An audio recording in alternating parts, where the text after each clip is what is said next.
ವೀರಪ್ಪನ್ ಸತ್ತ ನಂತರನೂ ಕೂಡ ಕೌದಳ್ಳಿಯ ರಂಗಶೆಟ್ಟಿ ಕೊಲೆ ಆಗುತ್ತೆ.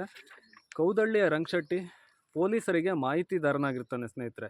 ಪೊಲೀಸರಿಗೆ ಮಾಹಿತಿದಾರನಾದ ಈ ಕೌದಳ್ಳಿಯ ರಂಗಶೆಟ್ಟಿ ಕೊಲೆ ಹೆಂಗಾಗುತ್ತೆ ಅಂತ ಹೇಳಿದ್ರೆ, ವೀರಪ್ಪನ್ ಸತ್ತ ನಂತರ ಈ ಕೌದಳ್ಳಿ ರಂಗಶೆಟ್ಟಿಯನ್ನು ಪೊಲೀಸರು ನಮ್ಮ ಈ ಟೀಮ್ಗಳು ಏನು ಮಾಡಿರ್ತಾರೆ ಅಂತ ಹೇಳಿದ್ರೆ, ಅವನಿಗೆ ಬೆಂಗಳೂರಲ್ಲಿ ಒಂದು ರೂಮನ್ನು ಕೊಟ್ಬಿಟ್ಟು ಅಲ್ಲೇ ಅವನಿಗೆ ಒಂದು ಸಣ್ಣ ಕೆಲಸವನ್ನು ಕೊಟ್ಟು ನೀನು ಇಲ್ಲೇ ಇರಪ್ಪ ಅಂತ ಹೇಳ್ಬಿಟ್ಟು ರಂಗಶೆಟ್ಟಿನ ಅಲ್ಲಿ ಬಿಟ್ಟಿರ್ತಾರೆ. ಈ ರಂಗಶೆಟ್ಟಿ ವೀರಪ್ಪನ ಬಗ್ಗೆ ಮಾಹಿತಿಯನ್ನು ಪೊಲೀಸರಿಗೆ ಹೇಳ್ತಾ ಇರ್ತಾನೆ. ಈ ವೀರಪ್ಪನ ಸಹಚರರುಗಳು ಏನಿರ್ತಾರೆ, ಇವರಿಗೆ ರಂಗಶೆಟ್ಟಿ ಮೇಲೆ ಒಂದು ಸಿಟ್ಟಿರುತ್ತೆ. ಈ ರಂಗಶೆಟ್ಟಿ ಯಾವಾಗಾರು ಬರಲಿ ಅಂತ ಹೇಳ್ಬಿಟ್ಟು ರಂಗಶೆಟ್ಟಿ ಒಂದು ಸ್ವಲ್ಪ ದಿನಗಳವರೆಗೆ ನೋಡ್ತಾನೆ. ಈ ವೀರಪ್ಪನ ಸತ್ತ ನಂತರ ತನ್ನನ್ನು ಯಾರೂ ಏನು ಮಾಡೋದಿಲ್ಲ ಅಂತ ಹೇಳ್ಬಿಟ್ಟು ಧೈರ್ಯವಾಗಿ ಅವನ ಊರಿಗೆ ಬಂದು ಹೋಗಿ ಬೆಂಗಳೂರಿಂದ ಬಂದು ಹೋಗಿ ಮಾಡ್ತಾ ಇರ್ತಾನೆ. ಒಂದು ದಿನ ಈ ವೀರಪ್ಪನ ಸಹಚರರುಗಳು ಏನಿರ್ತಾರೆ ಅವನ ಮೇಲೆ ರಂಗಶೆಟ್ಟಿ ಮೇಲೆ ಸೇಡಿಗ ಕಾಯ್ತಾ ಇರ್ತಾರೆ. ರಂಗಶೆಟ್ಟಿ ಒಂದು ದಿನ ರಂಗಶೆಟ್ಟಿಯನ್ನು ಮುಗಿಸ್ಬಿಡ್ತಾರೆ.